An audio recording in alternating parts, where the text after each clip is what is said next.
শবে বরাতে কি কি আমল করতে হয়, রোজা কয়টি, নামাজ কয় রাকাত, বিস্তারিত বুঝিয়ে বললে ভালো হতো।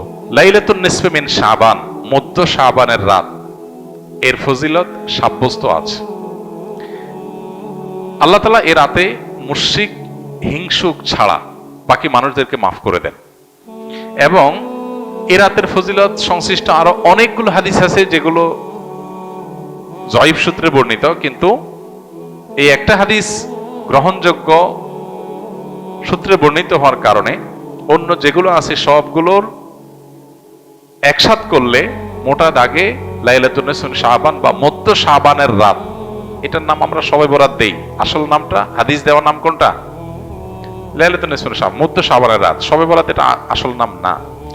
যাই হোক, তো এই মধ্য শাবানের রাতের ফজিলত সাব্যস্ত হয়, কিন্তু এইটাকে আমরা যেইভাবে যারা পালন করি তারা যেভাবে ঘটা করে করি, যেমন সারা রাত জেগে ইবাদত করা আল্লাহর ক্ষমা লাভের জন্য বা মাগফিরাত লাভের জন্য, যাতে মাগফিরাত হয়, গুনাহে ক্ষমা হয়, সেটা আপনি চেষ্টা করছেন, এটা আপনার ব্যক্তিগত অ্যাপ্রোচ থেকে আপনি করলেন।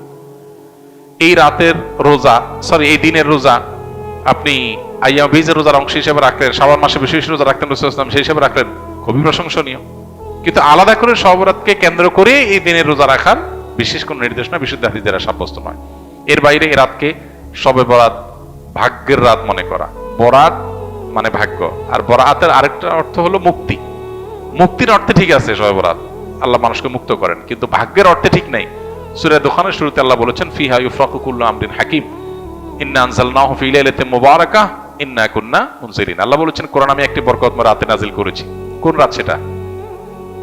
ওই যে ইন্না আনজালনাহু ফি লাইলাতিল কদর। আরেক জায়গায় আল্লাহ বলেছেন, কোরআন এক আয়াত আরেক আয়াতের ব্যাখ্যা করে আল্লাহ বলেছেন, ফিহা ইউফরাকু কুল্লু আমরিন হাকিম। যে রাতে কোরআন নাজিল হয়েছে সে আয়াতে, সে রাতে গুরুত্বপূর্ণ সব বিষয় ধার্য করা হয়। তার মানে লাইলাতুল কদরে গুরুত্বপূর্ণ বিষয়গুলো ধার্য করা হয়। অতএব শবে বরাতে ভাগ্য নির্ধারণ করা হয়, এটি বিশুদ্ধ মত না।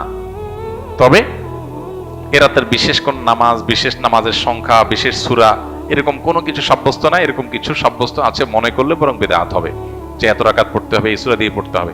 আল্লাহর মাগফিরাত লাভের জন্য আপনি যদি চেষ্টা করেন, সেটা প্রশংসনীয়, সেটা ভিন্ন বিষয়। প্রত্যেক রাতেই তো আপনি আল্লাহর মাগফিরাতের জন্য চেষ্টা করা কর্তব্য বা করা উচিত। আল্লাহ তাআলা প্রতি রাতেই ভোর রাতে মানুষকে ডেকে ডেকে ক্ষমা আহ্বান করেন।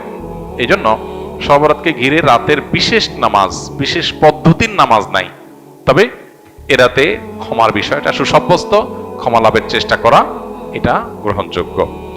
শবে বরাতের জন্য নারীদের স্পেশাল আমল কি? নারীদের স্পেশাল আমল তো হালুয়া বানানো। স্পেশাল আমল মানে স্পেশাল কাজ, কারণ শবে বরাতকে কেন্দ্র করে হালুয়া টালুয়া বানানো হতো, হালুয়া রুটি, গোশত রুটি এগুলা বিতরণ করা হতো। এগুলো এখন যদিও উঠে গেছে, কালচারাল বিষয়, এগুলো উঠে যাওয়াতে যে নারীরা সব নেকামল শুরু করে দিয়েছে তাও হয় নাই, সেটা যেমন বাস্তবতা। আবার ঠিক একইভাবে কোরআন সুন্নাহ বলেনি এমন কিছু কোরআন সুন্নাহর আমল মনে করে এস্টাবলিশড করা, বিদআতকে জিইয়ে রাখা, এর ভিতরেও ইমানদারের কল্যাণ নেই, সেটাও আমাদেরকে মাথায় রাখতে হবে। তো শবে বরাতকে কেন্দ্র করে নারীদের জন্য স্পেশাল কোনো আমল নাই। নির্বাচনী প্রতিশ্রুতির অংশ হিসাবে অনেক প্রার্থীরাই নানা রকম প্রতিশ্রুতি দিয়ে থাকেন। এই সমস্ত প্রতিশ্রুতির বেশিরভাগই পূরণ করা হয় না। অনেক ক্ষেত্রে প্রতিশ্রুতি দেওয়ার সময় নিয়তি থাকে না। এগুলো সম্পর্কে কিছু বলবেন? আমরা এটা আজকে বলেছি আলহামদুলিল্লাহ মূল বক্তব্যে। যদি কোনো নির্বাচনের প্রার্থী অথবা যেই কোনো ব্যক্তি মানুষকে কোনো প্রতিশ্রুতি দেয় আর সেটা রক্ষা না করে, কোনো চুক্তি করে সেটা ভঙ্গ করে, এই ব্যক্তি মূলত গাদ্দারি করলো, ওয়াদা ভঙ্গ করলো, প্রতিশ্রুতি নষ্ট করলো, ভঙ্গ করলো। নবী করিম সাল্লাল্লাহু আলাইহি ওয়াসাল্লাম বলেছেন, লিকুল্লি গাদরিন লিওয়াউন ইয়াউমাল কিয়ামাহ। যারাই মানুষের সাথে ওয়াদা দিয়ে, প্রতিশ্রুতি দিয়ে, চুক্তি করে এগুলো ভঙ্গ করবে, মানুষের সাথে কথা দিয়ে কথা রাখবে না, এই ধরনের বেঈমানি বা প্রতারণা যারা করবে, কিয়ামতের ময়দানে তাদের সাথে একটা পতাকা থাকবে, লেখা থাকবে এটা লেওয়া ও গাদরিন, গাদ্দারের আলামত। এবং নবী সাল্লাল্লাহু আলাইহি ওয়াসাল্লাম বলেছেন হাদিসে যে ওয়ায়ুরফাউ লাহু বিকদরি গাদরি, যার গাদ্দারি যত বড় হবে তার গাদ্দারির পতাকাও তত উঁচা হবে।